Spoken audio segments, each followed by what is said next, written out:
This short story covers the period between approximately 1960 and 1965, and the memories I used are a little jumbled up or completely forgotten. But I've been encouraged to try and get something written down and recorded, so I will give it my best shot. Here are the facts as myself, Alice Hise Freeman, Jerry Don Ratliff, and a few others recall them. Remember, like they say, don't sweat the details. If you hear something incorrect, just forget that and enjoy the memories. Here are the people involved in this particular short story.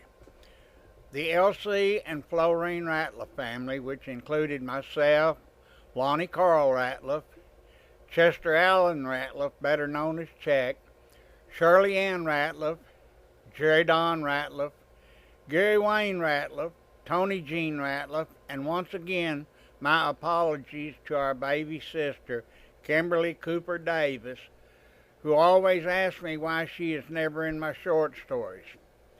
Same excuse as last time, Kim. You were not born yet when we were going on these hayrides. Oh, also, Uncle Snake Weaver was occasionally with us on the hayrides. The Freeland and Annalou Hise family, which included my best friend, Jerry Ray Hise, Alvin Hise, Alice Hise, Judy Hise, Donnie Wayne Hise, and Elmer Dale Hise. The Oliver and Violet Chapman family, which included Chuck Chapman, Sherry Chapman, Dennis Chapman, and Annice Chapman Alcorn. Not sure if Annice was old enough to have actually gone on the hayrides, but she's helped me so much with these Sugarloaf stories. As an unpaid historian, I am putting her on the wagon, even if it may be historically incorrect. Bob and Bernice Matheson family, with those three pretty girls, Rita Ann, Linda Sue, and Kathy. They were the Hise family cousins from Corpus Christi, Texas, who came up to visit their country cousins each summer.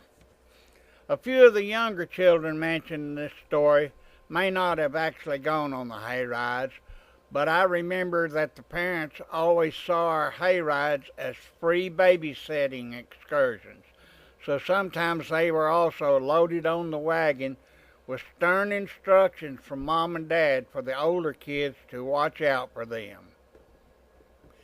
We used my dad, L.C. Ratliff, or Oliver Chapman's tractors, and the drivers were Chuck Chapman, Bob Matheson, myself, as well as the older boys, and at one time, and one time only, Uncle Snake Weaver.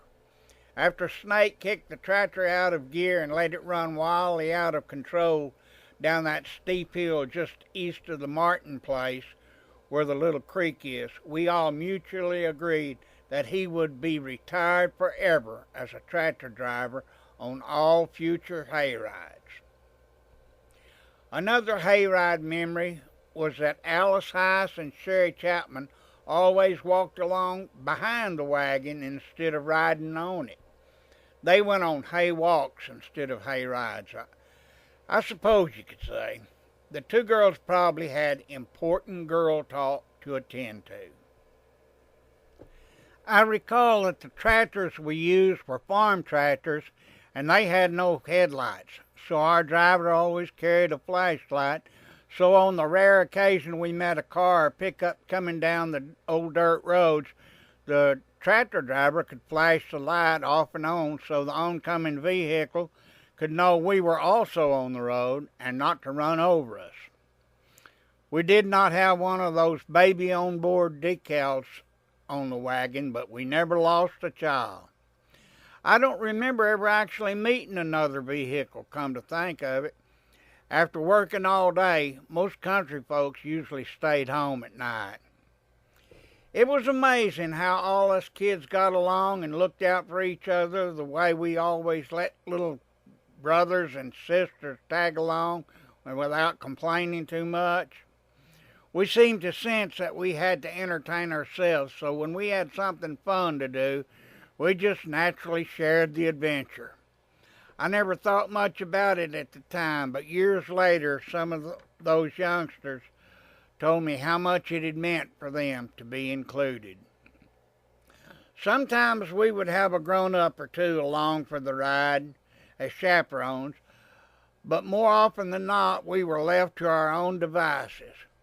We were out there at night on a farm tractor that was a huge financial investment for our families and a big part of how our families made a living and fed us all.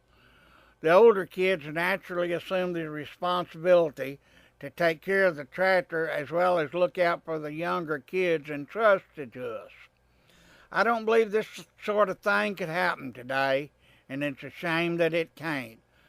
Today, for something like those old hayrides to happen, you would need notarized permission slips, individual lawyers on retainer for each person, as well as police cars escorting the procession. Yep, it's a pretty sad situation we've got ourselves into.